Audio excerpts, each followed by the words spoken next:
with those chairs with hearts carved out of them. Christ. An elegant Are you sure you and don't want me lean to fit out your flavour, entire light first aroma room? of exotic If you fruits, flinch, and a you'll colour eat that them has sparkle. This is my white wine. Give it a taste. Greetings. Do you need something? What are you doing here, Goodman? What does it look like? I'm handing out wine from my vineyard. You're giving it away for free? My vineyard is new, and the folks in this town are damn stubborn. So I figured I'd pour a cask or two into them, and maybe they'd get a taste for it. What about your good self? Would you like to try it? Free wine? I'd be a fool to say no to that. My thoughts exactly, Goodman. Here you are. To your health. I'm curious what you'll think of it. Oh, are you sure that's wine you poured me? This tastes like... Well, how should I say it? Forgive me, Goodman, but say no more. In Vino Veritas, and the truth in my wine is that I'm a fool, an idiot whose wife is cuckolding him, whose children can't stand him, and even the dog pisses in his boots every morning. And my wine tastes like dog piss as well. I never should have bought that damned vineyard. If it wasn't for those fucking monks selling their wine everywhere they can, I might have a chance. Not like this. Is there anything I could do to help you? With the dog pissing in my boots? Well, I'm not sure. I tried sticking his snout in it, putting pepper in my boots, and nothing worked. Piss in my boots again the next morning. I meant your business troubles. Oh, I see. Maybe you could. If you're not from around here, that is. No, I'm not. Allow me to introduce myself. Casper Rudolph, vineyard owner and a not very successful wine seller. I'm Henry. Maybe you could help me, Henry. I'm looking for someone who's not well known in Kuttenberg. Someone who can pretend to be someone else, if you know what I mean. Sure, why not? If all you need is someone folk won't recognize. The monks in Setlet's monastery make excellent wine. They call it the monastery secret. People can't get enough of it, and I can't figure out what their secret is. But I intend to find out. A secret? Well, just the job for me. I'm a bit of an expert when it comes to secrets hidden in monasteries. The custodian of the monastery vineyard has a relative in town, an innkeeper called Havel. And this Havel is a real know-it-all when it comes to wine. He really likes to boast about it. If you were to pose as a sommelier who's just come back from abroad, I'm sure he'd be happy to talk to you, and maybe he'll reveal something. That won't be a problem. I've drunk so much wine I know all about it. Excellent. But I also have this clever book all about wine by Bushek of Velhatitsa. I'm sure you'll learn a thing or two from it. The book might come in handy. Can I borrow it? When I said I have it, that wasn't, entirely accurate. What's the truth then? The book belongs to me, but I lent it to someone and she hasn't given it back yet. Miss Adleta Manlika should have it. I lent it to her during our, let's call it our friendship, which has come to an end. If it's awkward for you to go to her, I'll sort it out. It won't be that simple. Adleta used to have rather more friends than might be expected of a respectable young woman. But her family's patience ran out, so they arranged her marriage and put an end to her dalliances. Since then, Adleta has been confined to her room and guarded like the crown jewels. And you want me to break in? Well, yes. Master swordsmith Manlicher has a house in Lethlilskar Street. Adleta is either locked in her room or walks in the gardens behind the Italian court, where she is guarded by her brother. The Manlichers don't want any more problems. It doesn't matter. I'll find a way to get the book back. Great! Any more questions? Do you have any idea what this secret might be? They're monks, so it could be anything. Maybe they put the crushed up bones of saints in it, or they sing hymns to the wine. How should I know? Do you really think Havel would just tell me the secret? You don't even know if he actually knows it. Or it might just be a rumor. Havel really is a bit thick. Either the monks have a secret and Havel will tell you, or there's no secret, and Havel will confirm it. I'll get right on it then. Excellent. And don't forget, making an impression is the main thing. So fix yourself up a bit first. I don't think you'd make a very good impression on Havel in that state. Farewell. Taste the delicious Kuttenberg wine from the best grapes ripened in the Czech sun. Goodman Havel? Do I know you, good man? No, I don't believe so. But I'd like to speak to you. Aha! What can I do for you, good man? When I asked where I should go in this city for good wine, your inn was recommended. You've come to the right place. You won't find better wine in this city. Have you come from far away? Very far, Goodman. I'm Henry, and I rarely hear my name spoken in my native tongue. If you don't mind me asking, where have you come from? It's not customary to be armed in my inn.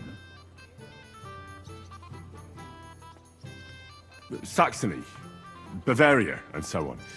The German states, basically. Wonderful!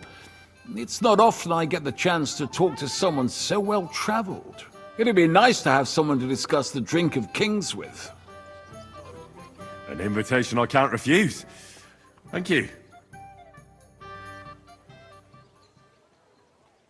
Well, good man, how shall we begin our tasting?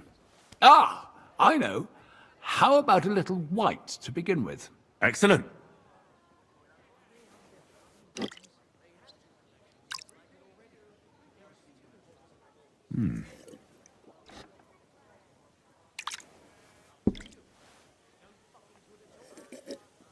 So, what do you say to that?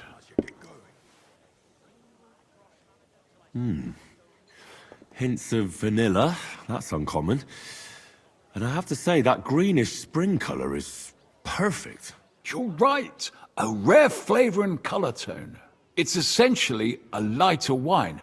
I like it because it's suitable for many occasions. When I don't know what to serve, I pull out a Moravian white. My father-in-law loves it. He'll be a blessed 70 years old this year, so I'm giving him a few casks to make his old age a little merrier. That's very kind of you. There's nothing but misers in this town. They wouldn't think twice about taking their own mother's last piece of bread. I'm not like that. Do I have money? Of course. But I don't hoard it. I try to make people around me happy. And you're treating me to this wine. You're a real Samaritan. And like it says in the Bible, you give drink to the thirsty. Anyway, let's have a cup of something else. My thoughts exactly. What shall we... Ah, I know. Let's have some red. How about a young Blaufränkisch from Austria? Or as we call it in Bohemia, Blue Frankowka. From you, Goodman, anything. Pour away. Filthy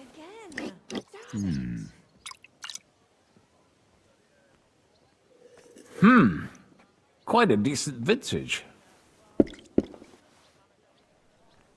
Oof. Rather bitter. Bitter, yes. But it is a young wine. All right, but the colour.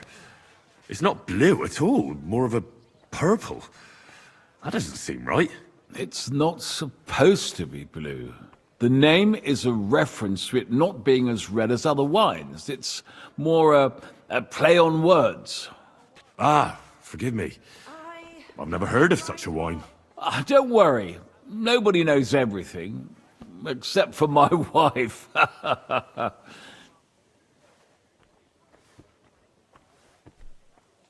You said you spent time in the German lands. What wine do the local connoisseurs rate highest? Pinot, I expect. But that's the type of grape. I mean the type of wine. I surely don't have to tell you the grape variety is only half the taste. Well, it's hard to come up with something off the top of my head, but I do enjoy this variety. Ah, well, never mind. Let's carry on. Well then, let's move on to the next one. After all that quality stuff, let's refresh ourselves with something simpler. Would you like a hippocras? Certainly. The better ones will go straight to our heads. And I'll admit, I do like it from time to time. Nothing to be ashamed of. It's not easy to make a good hippocras. Mine has an unusual ingredient in it. Let's see if you can tell what it is.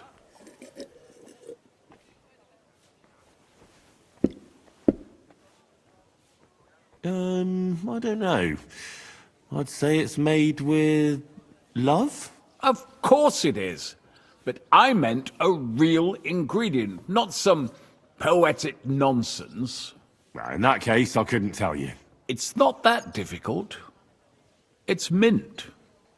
But there's something off about it. Doesn't it seem a bit bland to you? As though it's missing something. Ginger. It's missing ginger. But of course. The cook told me they didn't have any at the market. You have a refined tongue, good man. I'll give you that. After that hippocras, we should have something more high class. I've got a rare Hungarian wine from Eger. Very strong and very sweet. Bring it on. This is no time for weak wine. My thoughts exactly.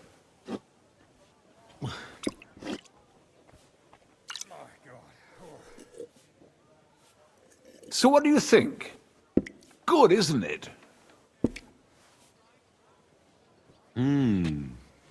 Very good and very red. Besides that, it has a sort of raised taste at the end of the tongue. Raised taste? What do you mean? It's hard to explain, but it really is very red. As anyone can see at first glance. What will you tell me next? That the sky is blue? And isn't it? I drank this particular wine from Eger at a banquet held to celebrate the new city council. Hungarian government, Hungarian wine, and Hungarian delicacies. I was so looking forward to enjoying some nice Hungarian sausages or pate, but I ended up leaving disappointed. How so? They started bringing out melons, apples, plums, and all sorts of other fruit. And finally, they served fish. I don't eat fish, and fruit makes me burp. So I went hungry at a feast. Well, that's very unusual. Fruit, fish, and red wine. Maybe it's some sort of Hungarian custom. I was so disappointed that I wanted to make myself something at home to get rid of the taste. But I was so drunk that I fell asleep. The housekeeper woke me up, and what can I tell you? The porridge was charcoal, the kitchen was like a smokehouse, and I had egg on my face. So, what's next? Next, you drink like a fish, Goodman. I don't think I have anything else you might be interested in. Regardless, I have some work to do. Feel free to stay in my tavern and enjoy yourself. Allow me to ask you one more question. I heard you get your supplies from the monastery vineyard. And what of it? You're not a tax collector, are you?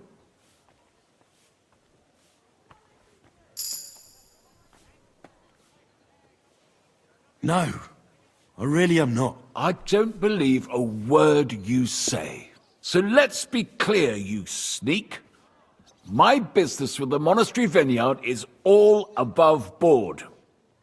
Everything is set down in my ledger upstairs, and until I see your credentials, it's none of your business. Don't get worked up. I'm not a tax collector. I don't care. You're snooping around, sticking your nose where it don't belong. I've nothing more to say to you. Maybe I should go and take a look around his office. Are you being His ledger cautious is bound to be interesting. or cowardly?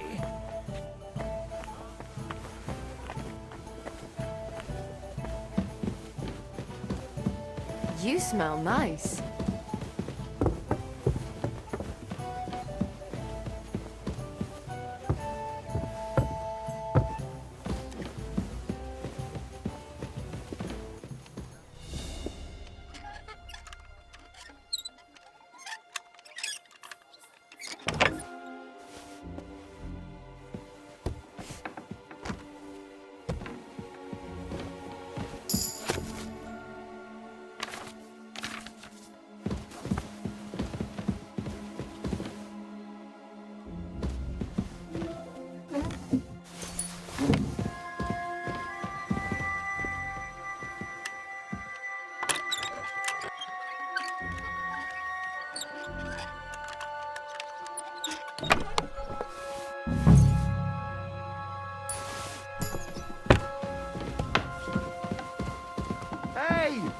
Where's that beer?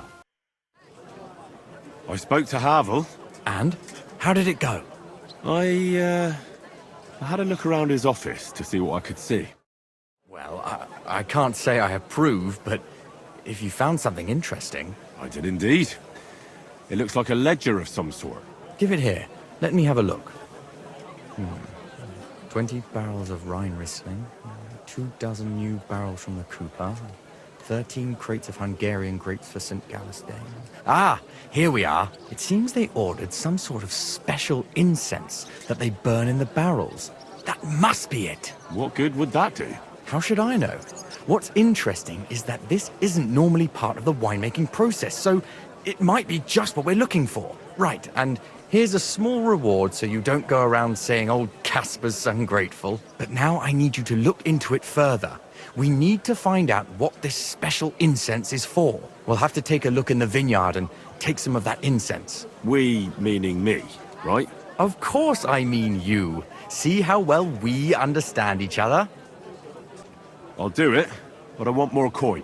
It's a risky thing to do. What's more, it's the monastery's vineyard, and I don't want to end up on the wrong side of the church. All right. I'll give you more, but I want you to know you're bleeding me dry as is. I'm the one likely to actually bleed. Now tell me where to look. The vineyard is pretty big. It's big, true. But there's a vineyard house right in the middle. The custodian lives there, as well as the workers, and it's also where all the supplies are stored. Besides, there's also a side garden where they grow new varieties of grapes. If you could manage to bring me a few seedlings, they could greatly help my own vineyard. Where exactly is the vineyard? A short way to the north of town. It's pretty large, you can't miss it. How do I get in? Isn't it guarded? The simplest thing would be to get hired as a laborer. There'll be lots of work there now that it's summer. What if they catch me? You have to be careful. The vineyard is closely guarded, especially at night, and thieves are punished very severely. Don't get caught. I'm on it then. Good luck, and take care, Henry. By the way, what about the business with the Manlikas? Did you manage to get hold of the book by Bouchek? Not yet, but I promise I'll get it for you. Thanks. If I sell it, I can at least pay off a small part of my debts. Are you hiring? Us? Always. But don't be fooled. It's hard work. Days spent bent over in the sun. It's not for everybody. But you'll get a few groschen, something to eat, and a place to lay your head. That sounds good. I'll tell you tomorrow. For now, go and speak to the custodian, Jerome. He'll tell you what to do. Any questions? What's in that building in the middle of the vineyard? Vineyards aren't just vines. They need a place to sort, press, and wash the grapes. And we also need a place to lay our heads. We spend half a year up on this scorching hill after all. What's the master custodian like? Jerome? He's my cousin, and he gave me this job. Can't complain about him. And the others? I don't know, but I've never heard any complaints. You'll see for yourself soon enough. What if I'm not up to it? You have 2 arms and 2 legs, and that's all you need. The only thing we won't tolerate is someone slacking off. We have a lot of blow-ins, so don't expect any breaks. If you laze about for even a day, you'll be out of here. Understand? I understand. I'll be going then. All right, run along. Jerome will be waiting near the winery. And remember, wine is liquid gold, so we keep everything well guarded. Don't worry. I don't steal.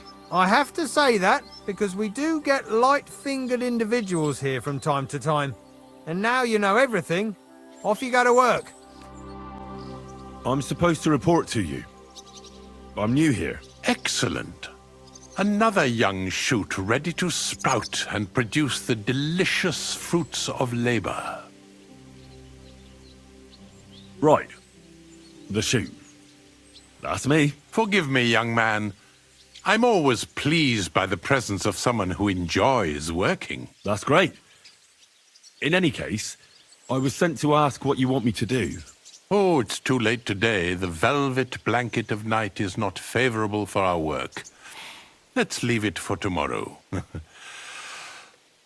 But I suggest you don't dawdle, for at noon the vineyard is battered by the hot rays of our heavenly protector. All right. I'll try to get up early. And what is it I'm supposed to do?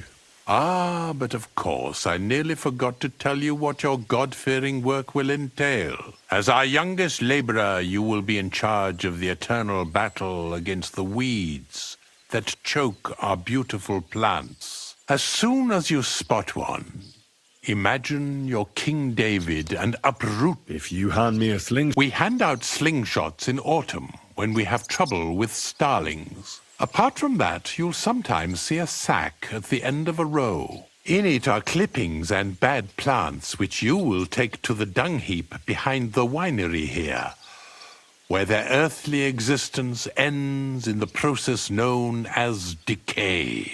All right. That doesn't sound too complicated. Weeding and organising a funeral for some plants. To tell the truth, lad, work in the vineyard isn't complicated. But it is hard. I therefore suggest you don the vintner's crown, a straw hat. Do you have any other questions? What's in this building here? This is the winery, lad. It's the heart of the vineyard. Of course, the grapes must ripen in the vineyard and are harvested there.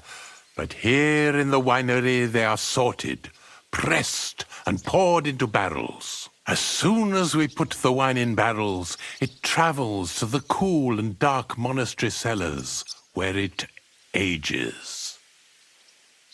Where can I lay my head? I shall take you there right away. I have to show you where to take the sacks in any case. Forgive me, but why do you talk so... strangely? Truth be told, you're not the first to ask such a question. But the answer is simple. Our time on this earth is too short and precious to leave behind something ordinary. And I'm quite adept at speaking, unlike other human activities. So why not I wonder what I'll leave behind. I don't know, lad, and neither do you. But eventually the loom will run out of thread, and it's up to us what we leave behind, whether it's a plain cloth or an ornate tapestry. Thank you. I think I'll hit the hay so I can get a head start tomorrow. That you should. Rest is the wealth of the prudent.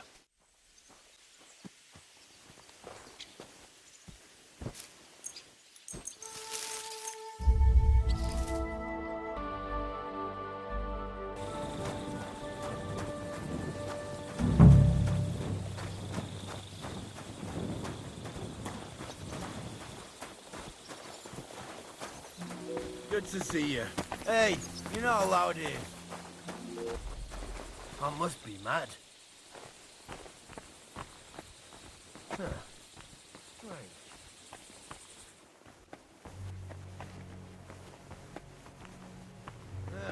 Never mind.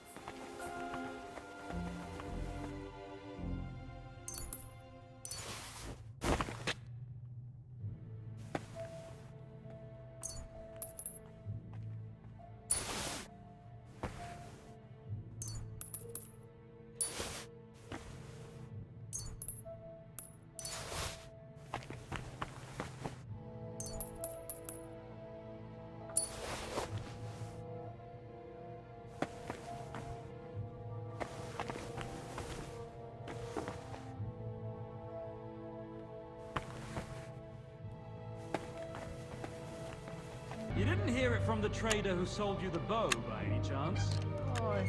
Come to think of it, it was him who told me. This crate smells like sulfur. This could be it.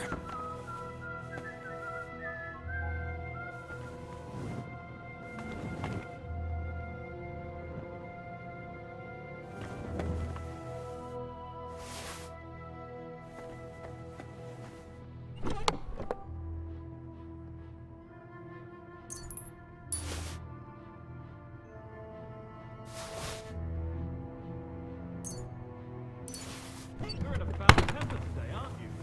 Fuck's sake. There's bloody war's all we need. Our fields are ravaged, our barns are empty, all our ale's gone. And the women folk are pissed off.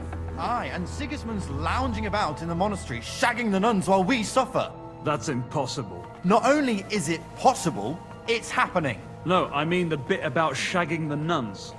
Sedlitz is monks only. What's that noise? Where do you think you're going? What? Well, what?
Good to see you.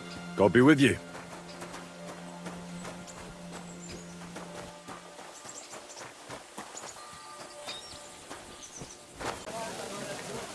A sweet red! Good morning to you. I'm back, and I've got the mysterious monastery incense. It looks like wood chips soaked in sulfur. It stinks a bit. They were smoking barrels with this. Sulfur is the stink of hell, and this is a monastery vineyard. Maybe there's another reason. The miners in Skalitz used to say where there's sulfur, it's easier to breathe. Healthier air. But it sticks to high hell. So do many noble delicacies, and they're still delicious. I suppose you're right. I'll give it a try. I hope it doesn't make my wine weak. Here's your reward. I added a bit more, as we agreed. I almost forgot. I have the seedlings. Ah! I'm curious what they'll grow into. You've made me doubly happy, Henry. So, here's a little something on top for you. Take care. An elegant and lean flavor, light aroma of exotic fruits, and a color that has sparkle. This is my white wine. Give it a taste.